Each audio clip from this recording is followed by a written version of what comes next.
Hi everyone, welcome to my channel. ಇವತ್ತು ನಾನು ತುಂಬ ಡೆಲಿಷಿಯಸ್ ಆಗಿ ಮಾರ್ನಿಂಗ್ ಬ್ರೇಕ್ಫಾಸ್ಟ್ಗೆ ಅಥವಾ ಲಂಚ್ ಬಾಕ್ಸ್ಗೆ ಈಸಿಯಾಗಿ ತಗೊಂಡೋಗ್ಬೋದಾದಂಥ ವೆಜಿಟೇಬಲ್ ವಾಂಗಿಬಾತ್ ರೆಸಿಪಿ ಹೇಗೆ ಮಾಡೋದು ಅಂತ ತೋರಿಸ್ತಾ ಇದ್ದೀನಿ. ಈ ವೆಜಿಟೇಬಲ್ ವಾಂಗಿಬಾತ್ ತುಂಬಾ ಟೇಸ್ಟಿಯಾಗಿ ಆಗುತ್ತೆ ಮತ್ತು ಒನ್ ಪಾಟ್ ಮೀಲ್ ರೆಸಿಪಿ ನೀವು ಬೇಗನೆ ಮಾಡ್ಕೋಬೋದು. ಸೊ ಬನ್ನಿ ಇವತ್ತಿನ ರೆಸಿಪಿ ಶುರು ಮಾಡೋಣ. ಈ ವಾಂಗಿಬಾತ್ನ ನಾನು ಪ್ರೆಷರ್ ಕುಕ್ಕರಲ್ಲಿ ಮಾಡ್ತಾ ಇದ್ದೀನಿ. ಸೊ ಒಂದು ಪ್ರೆಷರ್ ಕುಕ್ಕರಲ್ಲಿ ಒಂದು 4 ಟೇಬಲ್ ಸ್ಪೂನಷ್ಟು ಎಣ್ಣೆನ ಬಿಸಿ ಮಾಡ್ಕೊಂಡಿದ್ದೀನಿ. ಎಣ್ಣೆ ಬಿಸಿ ಆದಮೇಲೆ 1 ಟೇಬಲ್ ಸ್ಪೂನಷ್ಟು ಸಾಸಿವೆ ಹಾಕೋತಾ ಇದ್ದೀನಿ. ಸಾಸಿವೆ ಎಲ್ಲ ಸಿಡಿಬೇಕು. ಸಾಸಿವೆ ಸಿಡಿದ ಮೇಲೆ ಇದಕ್ಕೆ 1 ಟೇಬಲ್ ಸ್ಪೂನಷ್ಟು ಕಡಲೆಬೇಳೆ ಮತ್ತು 1 ಟೇಬಲ್ ಸ್ಪೂನಷ್ಟು ಉದ್ದಿನಬೇಳೆ ಹಾಕೋತಾ ಇದ್ದೀನಿ. ಕಡಲೆಬೇಳೆ ಮತ್ತು ಉದ್ದಿನಬೇಳೆ ಲೈಟ್ ರೆಡ್ ಕಲರ್ ಬರಬೇಕು. ಲೈಟ್ ರೆಡ್ ಕಲರ್ ಬರೋವರೆಗೂ ಹುರ್ಕೊಂಡ್ಮೇಲೆ ಇದಕ್ಕೆ 1 ಟೇಬಲ್ ಸ್ಪೂನಷ್ಟು ಜೀರಿಗೆ ಹಾಕ್ಕೊಟ್ಟಿದ್ದೀನಿ. ಇವಾಗ ಇದಕ್ಕೆ ಹಿಂಗೆ ಹಾಕೋತಾ ಇದ್ದೀನಿ. ವಾಂಗಿಬಾತ್ಗೆ ಇದನ್ನು ಹಾಕೋದ್ರಿಂದ ತುಂಬಾ ಒಳ್ಳೆ ಫ್ಲೇವರ್ ಬರುತ್ತೆ. ಸೊ ಖಂಡಿತವಾಗ್ಲೂ ಹಾಕಿ. ಇವಾಗ ವೆಜಿಟೇಬಲ್ಸಲ್ಲಿ ಕ್ಯಾರೆಟ್, ಬೀನ್ಸ್ ಮತ್ತು ಬಟಾಣಿ ಹಾಕೋತಾ ಇದ್ದೀನಿ. ನಿಮ್ಮ ಹತ್ರ ಯಾವುದೇ ವೆಜಿಟೇಬಲ್ಸ್ ಇದೆಯಾ ಮನೇಲಿ ಅದನ್ನೆಲ್ಲ ಯೂಸ್ ಮಾಡ್ಬೋದು. ಇವಾಗ ಒಂದು ರುಚಿಗೆ ತಕ್ಕಷ್ಟು ಉಪ್ಪು ಮತ್ತು ಅರಿಶಿನ ಪುಡಿ ಹಾಕ್ಕೊಂಡು ಈ ವೆಜಿಟೇಬಲ್ಸ್ನೆಲ್ಲ ಆಯಿಲ್ನಲ್ಲಿ ಫ್ರೈ ಮಾಡಬೇಕು. ಈಗ ನಾನಿಲ್ಲಿ ಸ್ವಲ್ಪ ಉಪ್ಪು ಮತ್ತು ಒಂದು ಅರ್ಧ ಟೇಬಲ್ ಸ್ಪೂನಷ್ಟು ಅರಿಶಿನ ಪುಡಿ ಹಾಕೋತಾ ಇದ್ದೀನಿ. ಉಪ್ಪು ನಿಮ್ಗೆ ಎಷ್ಟು ಬೇಕೋ ಅಷ್ಟು ನೋಡ್ಕೊಂಡು ಹಾಕ್ಕೊಳ್ಳಿ. ಆಯಿಲ್ನಲ್ಲಿ ಈ ವೆಜಿಟೇಬಲ್ಸ್ನೆಲ್ಲ ಒಂದು 3 to 4 ಮಿನಿಟ್ಸ್ವರೆಗೂ ಫ್ರೈ ಮಾಡ್ಕೋಬೇಕಾಗತ್ತೆ. ಇವಾಗ ನಾನಿಲ್ಲಿ MTRದು ವಾಂಗಿಬಾತ್ ಪೌಡರ್ ತೊಗೊಂಡಿದ್ದೀನಿ 10 ರುಪೀಸ್ದು. ಇದು ಫುಲ್ ಪ್ಯಾಕೆಟ್ ನಾನಿಲ್ಲಿ ಹಾಕೋತಾ ಇದ್ದೀನಿ. ನಿಮ್ಮ ಹತ್ರ ಮನೇಲೇ ಮಾಡಿರೋವಂಥ ವಾಂಗಿಬಾತ್ ಪೌಡರ್ ಇದ್ದರೆ ಅದನ್ನೇ 2 to 3 ಟೇಬಲ್ ಸ್ಪೂನಷ್ಟು ಹಾಕ್ಕೋಬೋದು.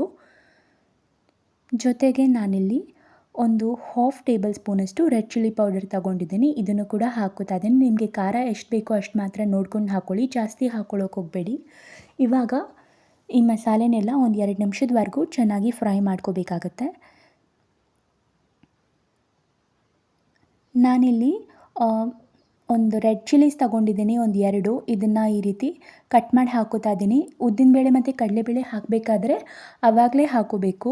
ನಾನು ಆವಾಗ ಹಾಕೋದು ಮರ್ತೋಗ್ಬಿಟ್ಟೆ, ಅದಕ್ಕೆ ಇವಾಗ ಹಾಕ್ತಾ ಇದ್ದೀನಿ. ಇವಾಗ ಹುಣಸೆ ನೀರನ್ನೇ ಮೆಷರ್ ಮಾಡಿ ಹಾಕೋತಾ ಇದ್ದೀನಿ.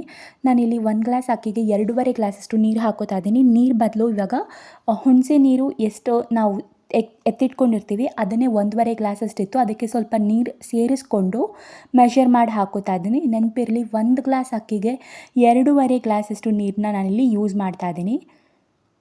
ನೀವೆಷ್ಟು ಅಕ್ಕಿ ಹಾಕಿರ್ತೀವೋ ಅದಕ್ಕಿಂತ ಡಬಲ್ ನೀರು ಪ್ಲಸ್ ಒಂದು 1/2 ಗ್ಲಾಸಷ್ಟು ನೀರನ್ನ ಎಕ್ಸ್ಟ್ರಾ ಹಾಕೋಬೇಕು. ಜೊತೆಗೆ ಇಲ್ಲಿ ಬೆಲ್ಲ ಕೂಡ ಸ್ವಲ್ಪ ಹಾಕ್ತಾ ಇದ್ದೀನಿ. ವಾಂಗಿಬಾತ್ಗೆ ಬೆಲ್ಲ ಹಾಕಲೇಬೇಕು, ಇಲ್ಲಾಂದರೆ ಅದು ಚೆನ್ನಾಗಿ ಆಗೋದಿಲ್ಲ. ಸೊ ಒಂದು ಸ್ವಲ್ಪ ಬೆಲ್ಲ ಹಾಕ್ತಾ ಇದ್ದೀನಿ. ನೀವು ನೋಡ್ಬೋದು ನಾನು ಎಷ್ಟು ಬೆಲ್ಲ ಹಾಕ್ತಾ ಇದ್ದೀನಿ ಅಂತ. ಇದೆಲ್ಲ ವಾಟರ್ ಎಲ್ಲ ಬಾಯ್ಲ್ ಆಗೋವರೆಗೂ ವೆಯ್ಟ್ ಮಾಡಬೇಕು. ಬಾಯ್ಲ್ ಆಗೋದಕ್ಕಿಂತ ಮುಂಚೆ ಅಕ್ಕಿ ಹಾಕಬಾರ್ದು. ಈ ನೀರೆಲ್ಲ ಚೆನ್ನಾಗಿ ಬಾಯ್ಲ್ ಆಗ್ತಿದ್ದ ಹಾಗೆ ಇವಾಗ ಅಕ್ಕಿ ಹಾಕೋತಾ ಇದ್ದೀನಿ. ಈಗ ಇದು ಆಲ್ಮೋಸ್ಟ್ ಬಾಯ್ಲ್ ಆಗ್ತಾ ಇದೆ, ನೀವು ನೋಡ್ಬೋದು. ಸೊ ಲೋ ಫ್ಲೇಮಲ್ಲಿ ಇಟ್ಕೊಂಡು ಅಕ್ಕಿನ ಹಾಕೋತಾ ಇದ್ದೀನಿ. ನಾನು ಆಗಲೇ ಹೇಳ್ದಂಗೆ 1 ಗ್ಲಾಸ್ ಅಕ್ಕಿಗೆ 2.5 ಗ್ಲಾಸಷ್ಟು ನೀರನ್ನ ಹುಣಸೆ ನೀರು ಜೊತೆಗೆ ಮೆಷರ್ ಮಾಡಿ ಹಾಕ್ಕೊಂಡಿದ್ದೀನಿ. ಇವಾಗ ಇದನ್ನು ಒಂದ್ಸರಿ ನೀಟಾಗಿ ಮಿಕ್ಸ್ ಮಾಡಿಕೊಂಡು ಇದಾದಮೇಲೆ ಈ ಪ್ರೆಷರ್ ಕುಕ್ಕರ್ ಲಿಡ್ನ ಕ್ಲೋಸ್ ಮಾಡ್ಕೋಬೇಕು. ಈಗ ನಾನು ಕ್ಲೋಸ್ ಮಾಡ್ತಾ ಇದ್ದೀನಿ.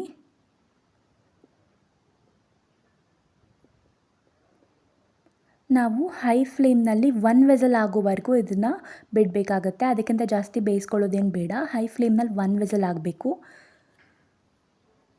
ಇವಾಗ ಹೈ ಫ್ಲೇಮ್ನಲ್ಲಿ ನಾನು 1 ವಿಸಲ್ ಆಗಿದೆ. ಸೊ ನಾನೀಗ ಗ್ಯಾಸ್ ಫ್ಲೇಮ್ನ ಆಫ್ ಮಾಡ್ಕೋತಾ ಇದ್ದೀನಿ.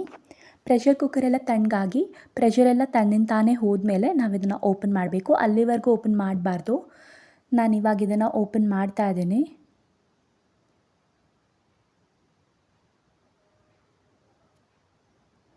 ಈಗ ವಾಂಗಿಬಾತ್ ತುಂಬ ಟೇಸ್ಟಿಯಾಗಿ ರೆಡಿಯಾಗಿದೆ. ಇದನ್ನು ನೀವು ಲಂಚ್ ಬಾಕ್ಸ್ಗೆ ಎಲ್ಲ ಈಸಿಯಾಗಿ ಬೆಳಿಗ್ಗೆ ಮಾಡ್ಕೋಬೋದು.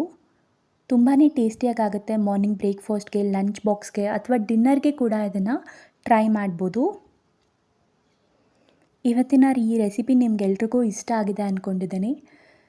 ಇದು 1 ಪಾಟ್ ಮೀಲ್ ರೆಸಿಪಿ. ವಾಂಗಿಬಾತ್ಗೆ ಯೂಶ್ವಲಿ ಬದನೆಕಾಯಿ ಯೂಸ್ ಮಾಡ್ತಾರೆ. ನಾನಿಲ್ಲಿ ವೆಜಿಟೇಬಲ್ಸ್ನ ಯೂಸ್ ಮಾಡಿದ್ದೀನಿ ಅಷ್ಟೇ. ಇವಾಗ ಇದನ್ನು ಇಲ್ಲಿ ಸರ್ವ್ ಮಾಡ್ಕೊಂಡಿದ್ದೀನಿ.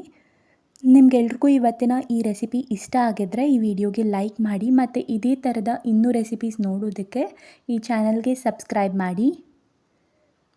Thank you for watching.